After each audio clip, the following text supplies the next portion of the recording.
Դեկտեմբեր ամսում կատարված ֆինանսավորումների համար ներկայացված հայտերը ենթարկել լրացուցիչ, մանրակրկիտ, խորը վերլուծության, կասկածելի գործառույթների անպայման ստուգել եւ տալ համապատասխան գնահատականներ։ Ինչի եմ սա նշում, որտեղ դեկտեմբերի վերջին 5 օրը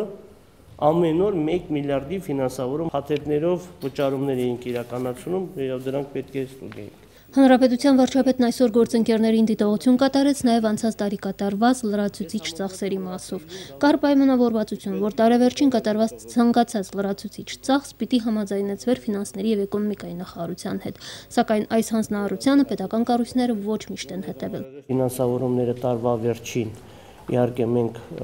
համարյա մեր հայտարարության համապատասխան ենք իրականացրել եւ որոշ կառույցներում կատարվել են շատ իհարկե չնչին, բայց ծախսեր, որոնք չենք ֆինանսավորել։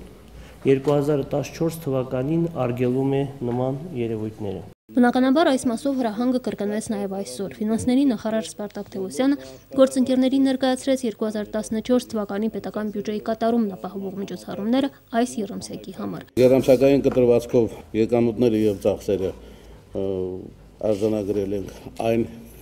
գումարի չափով, որ ապահովում է մեր սեփական եկամուտները եւ Հայաստանի Հանրապետությունից ստացվող միջպետական վարկի չափը։ Առաջին եռամսյակում կֆինանսավորվեն աշխատավարձերը եւ պահպանման համար անհրաժեշտ ծախսերը։ Առաջիկա օրերին պետական հիմնարկներում կստանան աշխատավարձի վերահաշվարկի համար անհրաժեշտ տեղեկությունները։ Մինչև մայիս ֆինանսների եւ էկոնոմիկայի նախարարություն պիտի փոխանցվեն լրացուցիչ հաշվարկները, աշխատավարձերի փոփոխությունն ինչպես հայտնի է սպասվում է հուլիսից։ Աշխատանքի եւ սոցիալական ապահովության հարցերի նախարար Սամվել Ավանեսյանը տեղեկացրեց, որ թոշակների վերահաշվարկն արդեն ավարտված է ու ֆինանսների եւ էկոնոմիկայի նախարարությունն առաջիկա օրերին ստանալու է հայտերը ֆինանսավորումը սկսելու համար։ Մյուս ամիսների համար ուշացումներ չպիտի լինեն, հորդորեց կառավարության ղեկավարը։ Փետրվարից արդեն թոշակները վճարվելու են մինչև ամսվա 15-ը։ Ֆինանսների եւ էկոնոմիկայի նախարարը գործընկերների ուշադրությունը հրավիրեց նաեւ գնումների գործընթացի վրա։ 2014 թվականի համար գործընթացն ավարտվելու է մարտի 30-ին։ Ես ուզում եմ այստեղ շատ ուշադիր լինեք։ Ես համոզված եմ մայիսին, ապրիլին գալու են ասեն այստեղ մենք ինչ որ թերացում կատարել ենք, ուշացել ենք եւ այլն։ Ֆինանսների եւ էկոնոմիկայի նախարարությունն այս տարվանից ավելի խիստ է վերաբերվելու ավել կատարված աշխատանքներին։ Այդպիսիք հատկապես շատ են շինարարության բնագավառում։ 2014 թվականի առաջին եռամսյակում շինարարության համար պետական բյուջեից 2 միլիարդ 700 միլիոն դրամ է նախատեսված։ Քաղաքաշինության նախարարության հետ կազմվելիք վճարումների ժամանակացույցից դուրս ավել գումար չի ֆինանսավորվելու, զգուշացրեց Արա Հարությունյանը, հայտարարելով, որ շինարարության ոլորտում գոյացող պարտքերի հարցում կառավարությունը մեղքի բաժին չունի։ Բոլոր պայմանագրային պարտավորությունները կատարվում են ժամանակին։ Պայմանագրային պարտավորությունները միշտ էլ կատարվել են։ Եթե նրանք տեմպից արագ են աշխատանք կատարում, սա արդեն իրենց խնդիրն է։ Բայց կամ արգելել, կամ եթե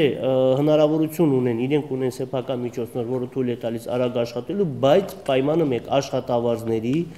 եւ գնումների առումով պարտավորություններ չունենան։ Հետո նույն այդ մատակարարող կազմակերպությունները խնդիրներ են ունենում հարկային վճարումների հետ կապված եւ այսպես գնում է։